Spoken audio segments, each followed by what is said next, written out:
How many Bayern players would get into this PSG team? OK, if we have a look at the tactics board, you can see that we've got 2 players in each position. And we were just wondering, with Bayern Munich being as good as they are, and Harry Kane, we're going to get to that talking point in just a second at the top here.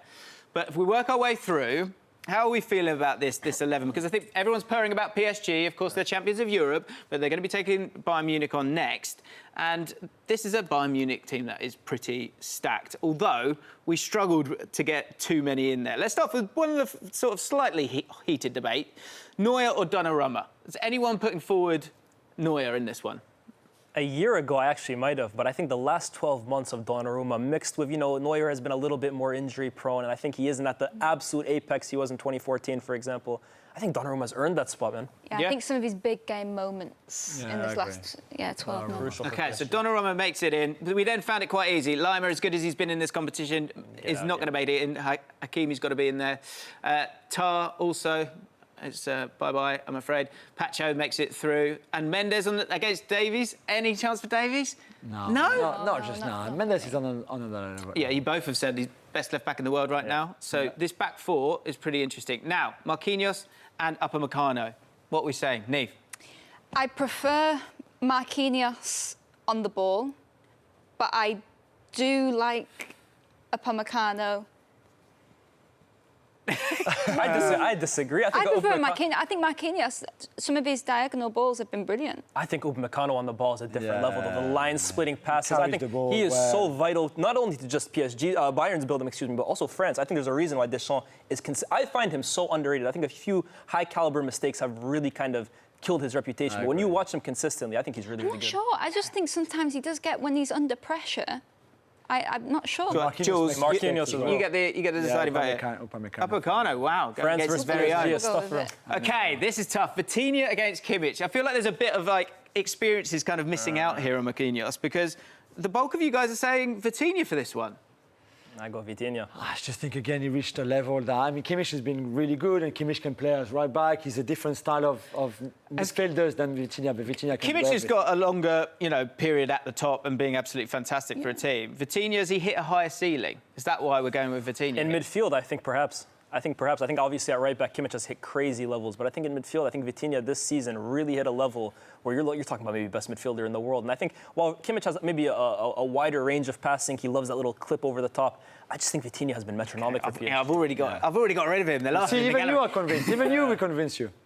OK, we're moving to midfield. Again, this kind of feels easy when it comes to PSG. There's one tricky one. Goretzka, sorry, mate, I know you scored, but you're out. Neves makes it in pretty easily there. Now, Ruiz and Musiala. Ruiz has been purring all season long, but is Musiala the second entrant for Bayern Munich here? I think so. Yeah, I think so. Yeah? OK, so Ruiz makes his way out. We're getting there, guys. OK, on the left-hand side, Kvaratskhelia. I know you're a fan of his, Niamh. Any chance you can get Koeman snuck in front of him? No, I'm not the person to ask to try and do that. Kvaratskhelia all day. It's getting ugly. On the right-hand side, Desiré Doué and Michael Olise. And Michael Olise has had a fantastic season. Desiré Doué, everyone has been so excited about what he can bring to PSG and, displacing Barcola in that team.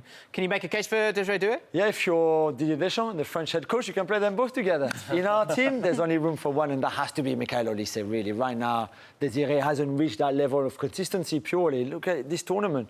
Desiré has been a bit underwhelming, so we have to go for Olise. I think we all agree. Yeah. It's amazing the heights he's hit Olise. So well done, Olise, you're in. And then here we go. Right, so we've got a graphic for this one, which we should hopefully show you.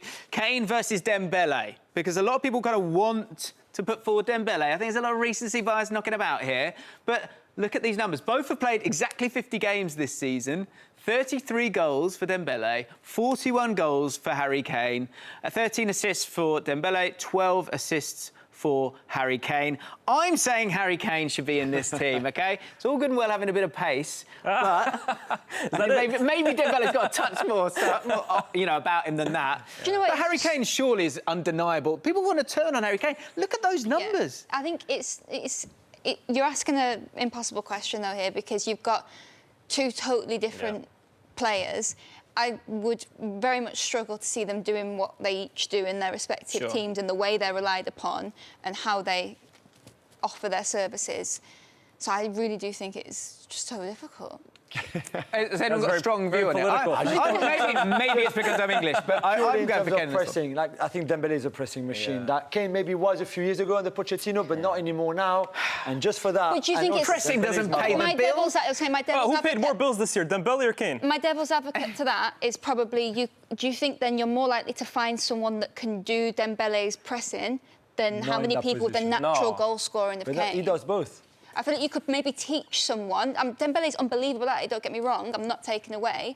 I think you could teach someone to do Dembele. You're more likely to be able to teach him, than you could teach someone to do what Harry Kane's done someone's gotta go, for years Someone's and years gotta and go. years. Well, what I'll say about But still. Dembele, I think across the front line, because he drifts throughout that front line into the number 10, into the number 8 positions at times, dictating. I go Dembele. Yeah, every day. Dembooz. Yeah, you know.